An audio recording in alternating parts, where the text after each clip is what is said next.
వైఎస్ఆర్ జిల్లా ప్రొద్దుటూరు మండలం కొత్తపల్లి పంచాయతీ పరిధిలోని కొత్తపల్లి గ్రామంలో సర్పంచ్ల సంఘం జిల్లా అధ్యక్షుడు కొండారెడ్డి శివచంద్రారెడ్డి క్రిస్టియన్ శ్మశాన వాటిక ప్రహరీ పనులు ప్రారంభించారు. కొత్తపల్లె మీనాపురం మధ్యలో ఉన్న శ్మశాన వాటిక అన్యక్రాంతం కాకుండా ఉండేందుకు 12 లక్షల రూపాయల వ్యయంతో ప్రహరీ నిర్మాణ పనులను చేపట్టినట్లు స్పష్టం చేశారు. శ్మశాన వాటిక పనులు కూడా వేగంగా జరుగుతున్నాయని అన్నారు. ఖాదరాబాద్, లింగాపురం, మీనాపురం, జేమ్స్ కొట్టాల తదితర ప్రాంతాల్లో కూడా హిందూ శ్మశాన వాటికల పరిరక్షణకు చర్యలు చేపడుతున్నట్టు పేర్కొన్నారు. ఈ కార్యక్రమంలో మాజీ ఎంపీటీసీ వెంకటరంగయ్య, పారిశ్రామికవేత్త సుబ్బయ్య, మార్పు, దేవరాజు, నాగరాజు, సతీష్ తదితరులు పాల్గొన్నారు.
ఈరోజు కొత్తపల్లె గ్రామ పంచాయతీలో కొత్తపల్లె గ్రామానికి సంబంధించినటువంటి క్రిస్టియన్స్ కాలనీకి వాళ్ళు గతంలో 25 ఏళ్ళు 30 ఏళ్ళప్పుడు కొంత స్థలం కేటాయించినారు.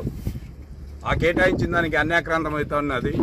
మేము వచ్చిన తర్వాత ఆ గ్రామ ప్రజలు రావడము, ఆ క్రిస్టియన్స్కు సంబంధించినటువంటి వారు అందరూ రావడము, మమ్మల్ని అడగడము, ఒక రెజల్యూషన్ పాస్ చేయడము, వాళ్ళకు కాంపౌండ్ కావాలా, ఇప్పుడు ఈ సైట్లకు విలువ అవుతుంది, విలువ వస్తే ఏదైనా అన్యాక్రాంతం అయితే మేము ఇబ్బంది పడతామని చెప్పి వాళ్ళు అడగడం, మమ్మల్ని అడుగుతానే వెంటనే వాళ్ళకు శాంక్షన్ చేయడము.